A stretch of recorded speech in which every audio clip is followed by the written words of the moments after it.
Amid New York's neon inferno, a nurse and a mafia king clash in a storm of bullets and blood. Elise Martinez battle-weary warrior stitches. William Vega's shattered world lung, first soul second. Fleeing across the Atlantic bounty on his head ring on her finger, they trade guns for hope, raising a free clinic from empire's ashes. But the past refuses to die. A single envelope from a dead rival's son unearths a secret that could shatter their fragile peace. Love forged in hell can heal, or burn everything to cinders. I hope you all listen and fall in love with this story. May every bullet scar, every heartbeat saved, and every vow forged in fire resonate in your chest long after the final word. The bass thumped against my ribs like the heartbeat of a dying beast in the basement of Noir 13. No sign, just a steel door and a knuckle code knock. I stood in the darkest corner, my old black dress worn thin to a shimmer under the sickly green neon. The gin in my hand, long diluted to nothing but melting ice and the bitter taste of failure. 3 months after the divorce decree was stamped 27 years old. No kids, no home, not even a wedding ring left to pawn. I came here not to have fun, but to disappear until I saw Ryan, my ex-husband leaning against the steel bar, laughing loud beside his new girl in a red dress, and Louboutin's diamond choker flashing like it wanted to blind me. His hand resting exactly on the waist that used to be mine. My throat went dry, the 7-centimeter heels nailing me to the floor, when a low voice laced with old New York cut in. "You look like you're about to kill someone or cry." The man in smoke gray suit, no tie, cedar and Cuban tobacco cologne curling around me like a sinful invitation. Eyes black and deep and cold as a gun barrel. "Both," I answered. He glanced at Ryan for 1 second. A calculating spark, then offered a calloused hand, scarred at the knuckles and glinting with a Patek One dance, so he knows what he lost. I placed my hand in his, the dance floor parted on its own, the slow, wicked game. Remix moaning, he pulled me close handlight on my back, but enough to feel the power beneath the cloth. Hot breath at my neck. "He used to call me useless," I whispered, not knowing why. "Men who say that are usually the most useless." His grip tightening gently. Ryan staggered over, drunk, roaring, "Elise, what the hell are you doing?" William shifted, shielding me like a living wall, voice soft, yet the air froze solid. "She doesn't want to talk." 2 black-suited shadows materialized. Ryan went pale, recognizing William. Black stumbled back, muttering about money, and vanished. William turned. "Still want to dance?" I shook my head, heart hammering. "Come with me," he said, not a question. I nodded. He took my hand and led me out the side door. The black Maybach yawning open like a luxury beast. The car glided away. I watched. Noir 13 flicker and dissolve into the night. William sat beside me in silence, the V-shaped scar on his knuckle catching the light. He looked at me and smiled truly, for the first time. The man who'll make him pay, and the city slid past the tinted glass like an unspoken promise. The Maybach slid through the city like a shark through black water, silent except for the low purr of the engine and the occasional click of William's lighter as he lit a cigarette without asking if I minded. Smoke curled between us, cedar and tobacco, wrapping the cabin in a haze that felt more intimate than any perfume. I watched the neon bleed across the tinted windows, red, violet, acid green, until the lights dimmed into the private riverside drive where the skyline surrendered to water and darkness. The car stopped without a jolt. The driver never spoke. William stepped out, first offered his hand, and the night air hit me cool and sharp, carrying the scent of the New York River and something metallic beneath it. His building rose like a blade of glass and steel, 30 floors of restrained power. No doorman, no lobby circus, just a private elevator that opened at the press of his thumb. Inside, the walls were matte black, the floor polished concrete warmed by underfloor heat. A single orchid, white and severe, sat in a cube of water on a low table. He shrugged off his jacket, tossed it over a chair, as if it cost nothing, though I knew the label. The shoulder holster was visible now, matte black leather, a Glock 19 nestled like a sleeping viper. He saw me looking. "Habit," he said, voice low, almost amused. "Some habits keep you breathing." He poured 2 fingers of something amber into heavy crystal, no ice, no ceremony, and handed me one. The liquor burned clean, smoky, expensive. I took the glass, but didn't drink yet. My pulse was still racing from the club from Ryan's face when he whispered William's name like a curse. I needed answers more than alcohol. You knew who I was the moment I asked you to dance. William leaned against the kitchen island, sleeves rolled once, revealing the V-scar and a watch that caught the low light like a warning. I knew the second you walked in. Shoulders back, chin high, but your eyes were scanning exits. ER nurse, Mercy General, 12-hour shifts, double on weekends. You still smell faintly of antiseptic under the gin. He tilted his head. Elise Martinez, 32, divorced 91 days ago after 6 years of marriage. Ryan took the house proceeds, 40,000 USD, through a banker buddy who lost the final transfer. You paused your NP program because tuition is due in 6 weeks, and your savings account is a joke. He said it all without inflection, like reading a weather report. Accuracy matters. I set the glass down untouched. You had me investigated. Background runs the moment someone steps into my orbit. Standard. He pushed off the island, closed the distance in 2 silent steps. But the file didn't tell me you'd look Ryan in the eye tonight and not flinch. That part was unexpected. His nearness did something dangerous to my lungs. I could see the faint white line of an old knife cut along his jaw, the way his pulse beat slow and steady at the base of his throat. Power without panic. I wanted to hate it. Instead, I felt the pull, magnetic, terrifying. You called him a fool for letting me go, I said, voice steadier than I felt. Why? William's gaze dropped to my mouth, lingered, returned to my eyes. Because men who discard something rare usually spend the rest of their lives trying to buy a cheaper imitation. He reached past me, not touching, and opened a drawer. Inside lay a slim folder. He flipped it open, bank statements, a property deed. A grainy photo of Ryan laughing with a man in a cheap suit, captioned, Nguyen, VP, Saigon Trust. Your money moved through 3 shell accounts in 48 hours. Ryan's new girlfriend wears it on her neck. My stomach lurched. $40,000, my half of the house, my future. My ability to finish the nurse practitioner program reduced to a diamond choker. I reached for the folder. William let me take it. You're going to get it back for me. It wasn't a question. I'm going to make it inconvenient for him to keep it. His tone was conversational, almost gentle. Difference of philosophy. I laughed, a short, brittle sound. Philosophy, right. The kind that comes with a Glock and 2 silent shadows in Armani. William's mouth curved, not quite a smile. The kind that keeps promises. He took the folder, set it aside, then cupped my chin with 2 fingers, tilting my face up. Look at me, Elise. I don't traffic in pity. I don't do charity. I see value, I protect it. Simple. His thumb brushed my lower lip, feather light, and heat flared low in my belly. I should have stepped back.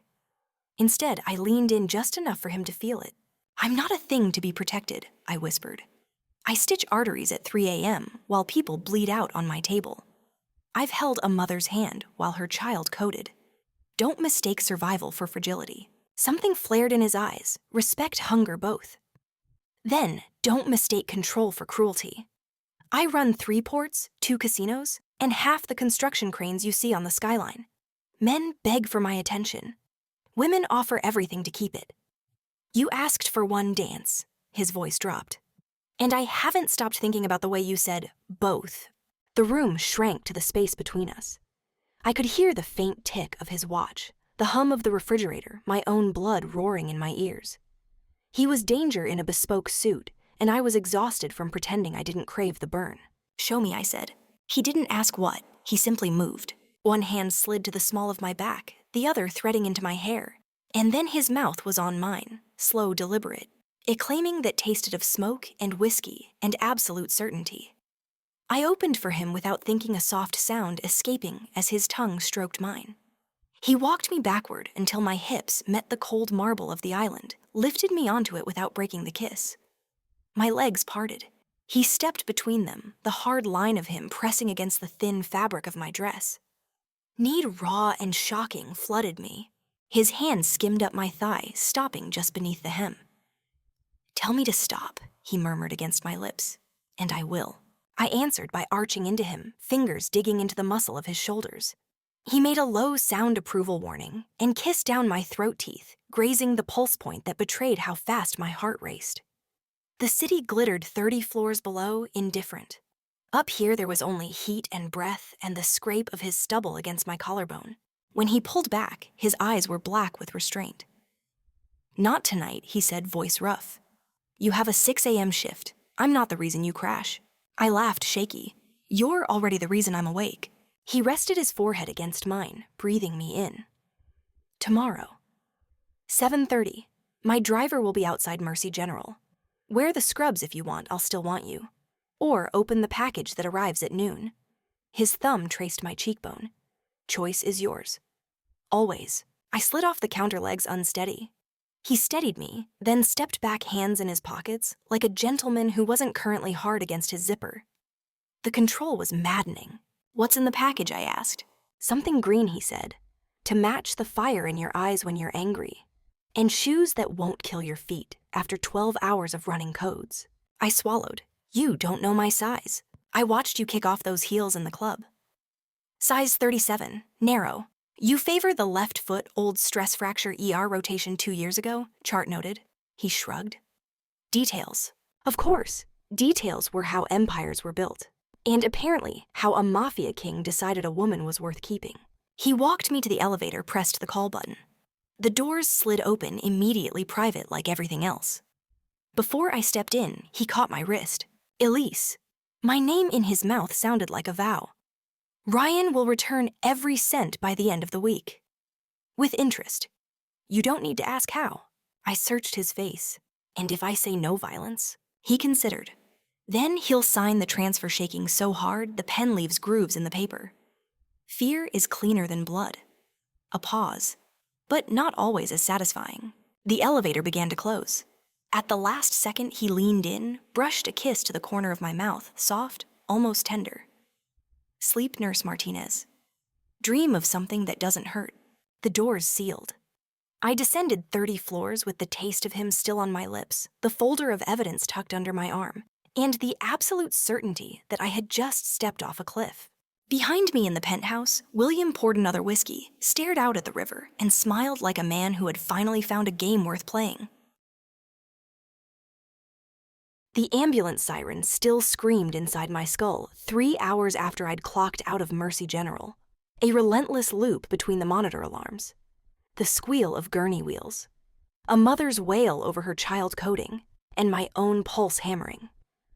Every time I tasted William's last whisper, "Fear is cleaner than blood," on my lips, I dove into the 6 a.m. shift with eyes raw from his elevator kiss. But I hadn't even unbuttoned my white coat when Maggie burst in face, chalk white, shoving a cream box tied with black ribbon into my hands. "From Mr. William Vega, the whole hospital's buzzing you, sure." In the break room, I tore it open silk, the color of the Hudson at 2 a.m. When Manhattan's lights bleed into black water, the dress body skimming V-neck, plunging just enough to promise, without pleading, black lace beneath, like a whispered sin, red-soled Louboutins, size 37, narrow left foot, favoring the old stress fracture from 2 years ago, and a velvet box cradling teardrop emerald earrings that caught the fluorescence like dragon's blood. The card one razor-sharp line. 7:30. Marco waits. No pressure, just hope. W. I stuffed it into my backpack, left in blood-flecked scrubs, but the silk lay there like a live grenade waiting for my thumb. Back at my third-floor walk-up in Alphabet City, the hallway reeked of mildew, and the upstairs baby's howls. I was fumbling the key when heavy footsteps dragged behind me. Not the neighbor's heels, but expensive leather scraping concrete. I turned and Ryan stood there, shirt-wrinkled eyes red with cheap bourbon breath hitting me like a slap. "Thou, who the hell do you think you are letting?" "Vega," threatened me. I froze, hand on the knob. "Get out." He barged in, slammed the door so hard the walls shook, wedding photo crashing glass, slicing my heel like a reminder I once loved this man. 40 grand is mine, sue me, but don't drag that psycho into it. He seized my wrist, squeezed until bone creaked, old pain flooding back. Drunk nights, useless nurse, pathetic failure. I yanked, but he shoved me against the wall. "You think Vega will save you forever? He just wants to fuck you and toss you. Hand raised to slap, and I laughed cold foreign let go Ryan before you regret it. Bang! The door exploded inward, hinges shrieking. Marco stepped through, towering in blackface, blank thick envelope in hand. 3 shadows. Behind him, silent as smoke leather and gun oil scent faint. Ryan dropped my wrist face ash, stumbling over the sagging sofa. Marco set the envelope on the scarred coffee table, voice flat, 40,000. Interest 60 more. Total 100. Sign Mr. Ryan. Ryan trembled. I don't have it. Marco opened it, not cash, but photos. Ryan hugging his new girl in William's Tribeca casino. Ryan taking an envelope from a cheap-suited banker in Midtown. Ryan signing papers in a dim Soho cafe. Every image red-stamped with time codes like dried blood. Mr. William hates being cheated, Marco said, and he despises anyone touching what's his. Ryan collapsed to his knees, kneecaps cracking, tears and snot mingling. Give me time, I'll pay. Marco dialed voice ice boss. The package is kneeling. The line crackled, William's voice like breaking glass. Elise decides. Every eye turned to me. I stepped forward, picked up the cheap ballpoint, looked at Ryan, once husband, once everything, now quivering meat, and said, sign or tomorrow all New York will know you're a thief. Ryan signed, handshaking so badly, ink bled into black smears, his signature warped beyond recognition. Marco nodded, tucked the paper inside his jacket, turned and left the 3 shadows following, leaving Ryan slumped on the floor, sobbing like an abandoned child. I locked the door, only then realizing I was shaking. Not fear, but rage, finally finding a valve. Phone buzzed. William. You okay? I typed. Fine, thank you.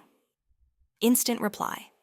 7:30, still waiting. Wear the green. I want to see you in my color. 19:30, outside Mercy General on First Avenue. The Maybach idled. Marco opened the door. I slid in, still in blood-flecked scrubs. Backpack holding the silk. William sat there, black suit, white shirt open, 2 buttons, eyes devouring my soul. You didn't change voice low enough to vibrate the leather. I wanted you to see the real us. Me first, I answered. He smiled first, unguarded smile. Fine, but tonight you wear green. The car glided toward the West Side villa.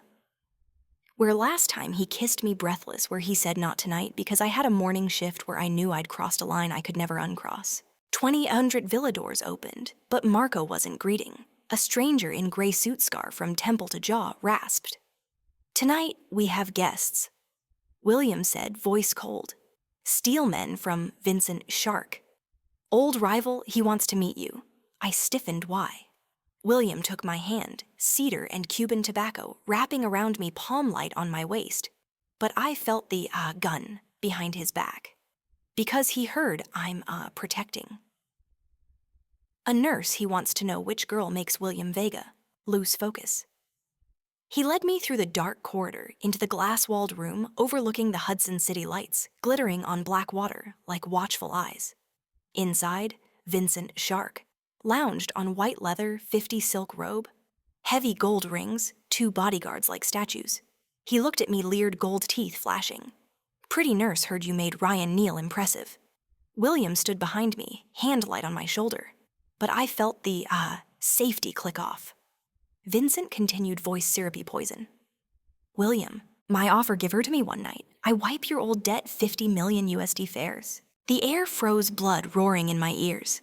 William went rigid, but before he could speak, I stepped forward. Heels striking glass sharp as gunshots. Nobody eats me, and you don't have enough money to buy what you'll never understand. Vincent laughed, belly shaking. This nurse has guts. William's grip tightened. Warning. Vincent rose, approached cheap cologne, assaulting William. You're getting old. Let me teach her how to serve a real man. Crack.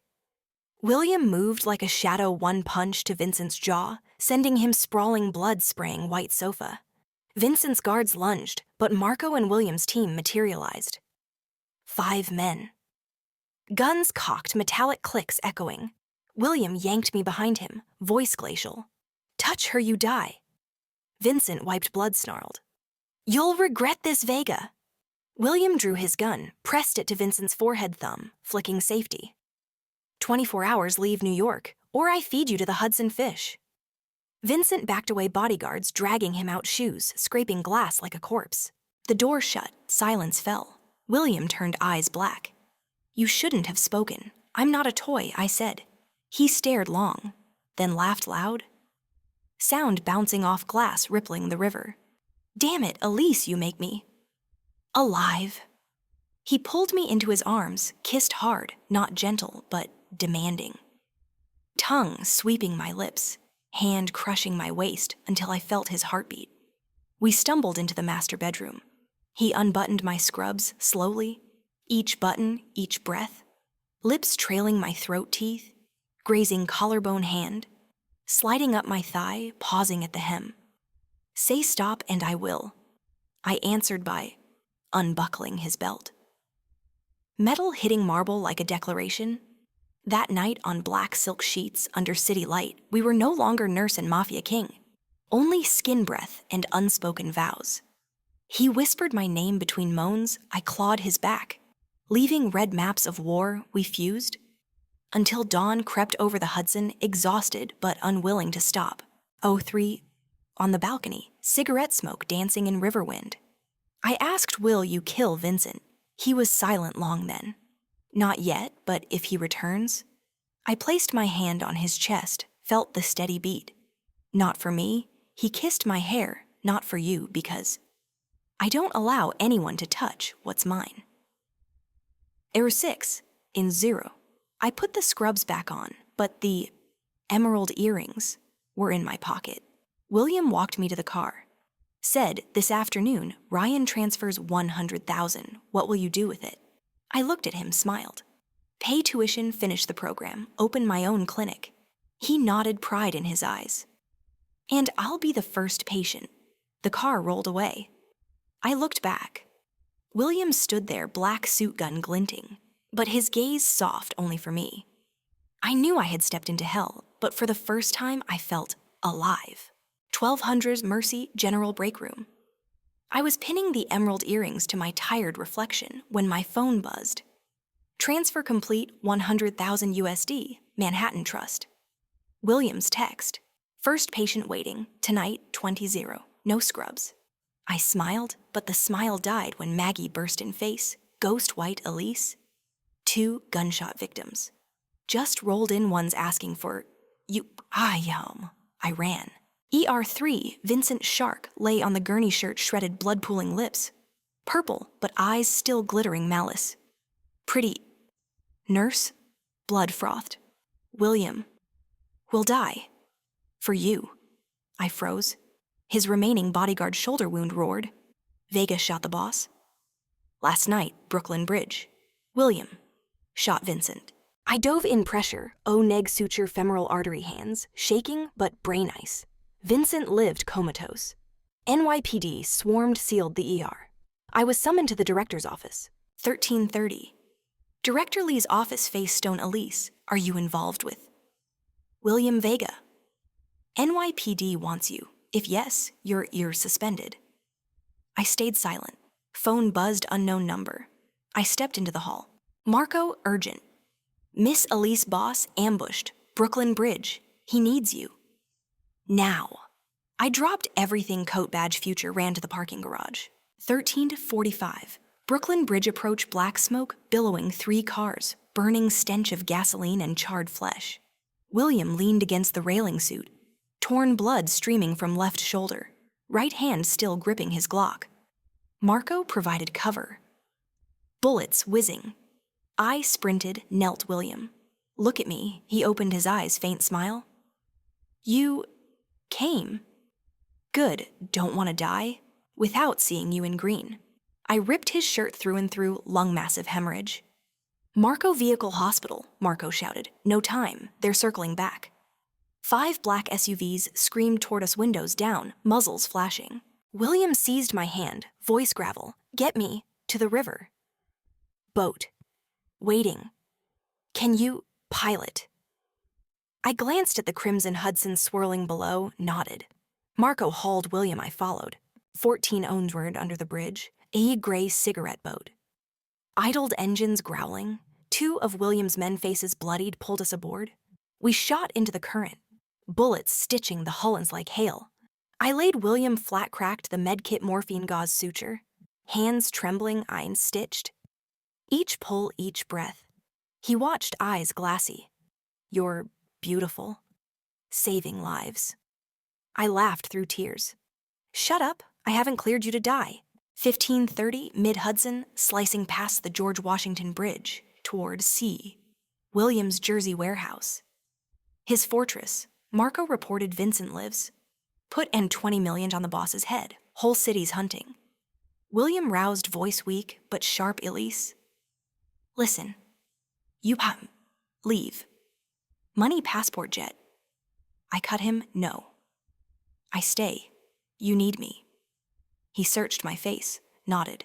16 a sundered warehouse dock. Steel walls, cameras, 30 armed men.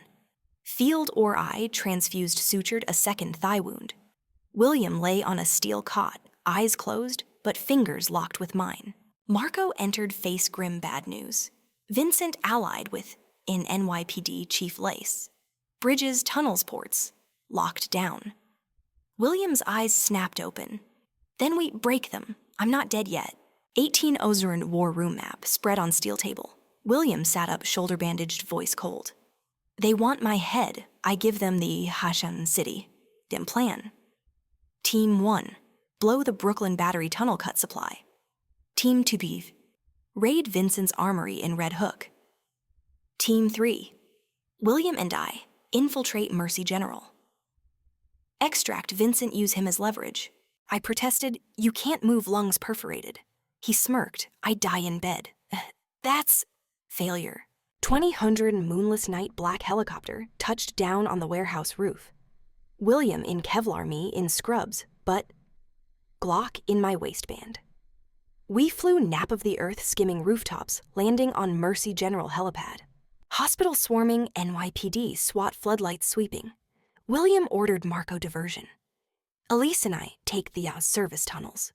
20, 30 tunnels damp, dripping, rats scurrying. William, a head gun, raised me behind with flashlight and medkit. We surfaced on ICU floor. Vincent lay intubated, 2 NYPD guards. William whispered, distract. I neutralize. I stepped out, shift nurse patient needs transfusion. Guards turned. Thump thump. Silenced shots, precise. Vincent's eyes fluttered open, panic. William seized his gown. Listen, Shark, wanna live? Call off your dogs. Vincent wheezed, laughed too late. Sold you. To our feds. Boom. ICU doors blasted inward. SWAT poured in, MP5s, red lasers dancing on William's chest. Team leader barked. William Vega, drop it. William looked at me first time I saw. Fear. Then smiled. Elise, run. I shook my head, stepped forward, hands up. You want him? Step over me. Leader sneered, nurse cuff her too. William roared, lunged despite wounds.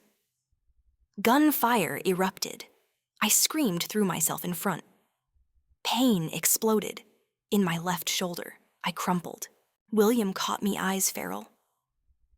Elise, one arm cradling me, one hand firing. Marco burst through with smoke grenades. Whiteout. William scooped me, ran. 21, Josenwert rooftop, chopper blades thundering. William lifted me aboard, my blood soaking his shirt. Marco yelled, airspace locked. William looked at me, voice raw. Still breathing, I nodded weakly. He kissed me amid smoke bullets, death, marry me, now. I laughed through blood, insane. He slid a diamond ring onto my finger. I'm William Vega. I say, marry, we marry. Chopper lifted. Below, tracers stitched the sky. 22 Wernser Atlantic chopper touched down on a yacht. Beyond the 12-mile limit, ship's surgeon stitched us both. William lay beside me, fingers laced. Marco reported Vincent flatlined. Chief Lay arrested corruption. Cities burning. William looked at me, regrets. I shook my head, I save lives. Today, I saved He smiled, weak, real. Is zero deck under stars. William knelt despite bandages. Elise Martinez. Be my wife, not for money, not power, because I only live with you, I cried. Yes. He kissed me beneath constellations above the ruins of New York, in the ashes of everything we torched to keep each other breathing. The Atlantic was ink black and eerily calm, each wave lapping the yacht's hull like a lullaby from a mother long dead. The salt stinging my skin, even through the wool blanket I'd pulled tight. William lay beside me on the white leather chaise left shoulder, swaddled in gauze that still seeped crimson right hand, laced so tightly with mine. I felt every faltering pulse, the diamond on my ring finger, now crusted with dried blood. A vow forged in fire and iron. I hurt the bullet graze in my left shoulder, a low, persistent burn, but the real ache was the hollow in my chest. Mercy General had shuttered its ER after the riots. NYPD had slapped a $50 million bounty on William's head. Vincent was dead, but his empire lived on in loyal ghosts, old debts whispers in the dark like venomous snakes coiled to strike. William's eyes fluttered open voice, raspy from morphine, and sleepless nights searching for me in the gloom. What? Are you thinking I stared at the horizon, where silver first bled into black? A fragile promise amid despair, that we're running, but we can't run forever, and I don't want to run. My voice trembling, not from cold, but from the terror of losing him, losing myself in an endless flight. He was silent so long, I thought he'd drifted off, then sat up despite the surgeon's orders, teeth gritted against the pain, but eyes blazing. Elise, look at me. When I turned for the first time, his gaze held no ice, only raw, aching surrender to love. Tomorrow, the yacht docks Nassau. Private jet anywhere you want money for 3 lifetimes, no one will find you. His offer was gentle, wrapped in sacrifice, a goodbye disguised as mercy. I shook my head, hot tears carving tracks down cold cheeks. You think I saved you to run? He laughed, pain twisting the sound, but real cracking my heart open. No, you saved me to live. And living isn't on the ocean. 06, Giro, Nassau, Bahamas, a nameless private island on no map, reachable only by code. The white villa gleamed against white sand and turquoise sea, but this was no vacation. It was a final fortress. William called the last war council in a glass-walled room overlooking the endless blue. 12 faces ringed the long teak table etched by war and loss. Marco eyes bloodshot from sleepless loyalty. Lena, ex-DOJ lawyer, gazed sharp but weary. Dr. Patel, the surgeon who'd sewn William's lung hands, still trembling from adrenaline. And me nurse fiancé fingers shaking around a glass of water, terrified one wrong word could collapse everything. William stood at the head white shirt open at the throat wound, weeping through bandages, but his voice rang like a declaration. We don't run. We return. Not with guns, with paper. Lena flipped open her laptop. 17 shell companies, 400 million in laundered cash. Turn it over, trade for federal immunity. Marco growled, loyalty flaring boss. That's suicide. William looked at me, eyes softening, as if my presence alone made him want to live. No. It's rebirth. In that moment, I felt the seismic shift inside him from mafia king to a man willing to burn his empire for hope, and my heart ached with love, knowing he was sacrificing everything for me. 09, Air Zero, Operation Phoenix took shape like a map from hell to heaven. Surrender the files for amnesty, liquidate 300 million in cash into a charitable trust, open a free clinic in the South Bronx, New York's poorest pocket, and William would hang up his guns to chair the foundation. I listened, heart hammering, not with fear, but with a wildfire of hope that we could rebuild from ashes, that our love was not mere survival, but healing. 3 months later, South Bronx, the River Hope Clinic opened under a brutal summer sun. Bronze plaque gleaming, free for all. Funded by the Vega Martinez Trust. I stood in a white coat sleeves, rolled surrounded by laughing children, mothers clutching babies and crying, because a doctor asked for nothing, old men clutching free prescriptions with shaking hands. William stood beside me in gray suit, no gun wrist bare, save the old watch he'd auctioned for $2 million, to seed the trust eyes shining with pride and love that made me want to weep.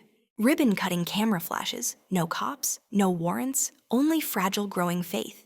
The first patient, an 8-year-old asthmatic whose mother had no insurance. I examined, prescribed, hugged the boy, heart swelling with purpose. William watched from the doorway, eyes glassy. Afterward, he pulled me into the dim hallway, voice rough with emotion. "You know, this is the first time I'm not afraid." When I asked why voice trembling, he said, "Because now when someone asks, 'Who is William Vega?'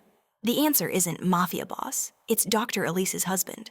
The words sliced sweetly through my past, tears rolling, because happiness and grief were braided so tight. 18 owners, our new Upper West Side apartment. No penthouse, just 3 bedrooms with park views we cooked clumsily. William chopping onions until he cried, me laughing, until my sides hurt, the mundane moment more precious than any diamond. But the phone buzzed. Marco Vincent's old crew wants a meet, says it's a message from the past. William's face darkened, old fear flickering. I took his hand, strength born of love. We face it together like always. We drove to the Brooklyn Bridge, under a moonless sky wind, knifing through our coats. 20 is sure midway across the bridge, Marco stopped the car. A young man stepped from the shadows, Vincent's son, 25, black suit eyes red with hate and grief. He handed William an envelope. Inside, a faded photo, William and Vincent Young laughing in a 1998 casino, and a handwritten note. "My father was wrong, but you were once brothers. Don't let blood answer blood. Let the clinic be his final apology." The words cut the last tether to the past. William trembled. For the first time, I saw him cry, tears tracking the face that once made New York tremble. The sun vanished into the dark like a ghost granted release. 2200 wind whipping the bridge. William knelt despite the pain, pulling a new wedding band from his pocket, engraved. "From hell to hope." "Elise, you saved me twice, once with your hands, once with your faith. Will you marry me, not on a yacht, not under gunfire, but here in the real New York, in the life we're building?" I sobbed, nodded, heart overflowing. 6 months later, St. Patrick's Cathedral, a small wedding. Maggie as bridesmaid, laughing through tears. Marco as best man in a suit with no hidden gun, the 8-year-old scattering petals with a healthy grin. Vows echoed in sacred space. I, William Vega, vow to protect you, not with bullets, but with this life. I answered, I, Elise Martinez, vow to heal you, not just body, but soul, voice shaking with joy and the lingering fear that the past might still bite. 1 year on South Bronx Clinic closing for the night, William and I tidying under warm golden light. A knock, a young woman, eye-bruised purple hand, cradling a pregnant belly, voice trembling. "Are you Dr. Elise?" they said. "It's free." I opened the door, heart wide. William stood behind me, smiling with pride. I placed my hand on her belly, felt the strong fetal heartbeat. The past never lets go, but the future we build one. Saved life at a time. From the ashes of hell, green shoots had broken through, and in William's embrace, I knew our love was not survival. It was eternal healing amid New York's roar, and 2 hearts that walked through fire to find each other.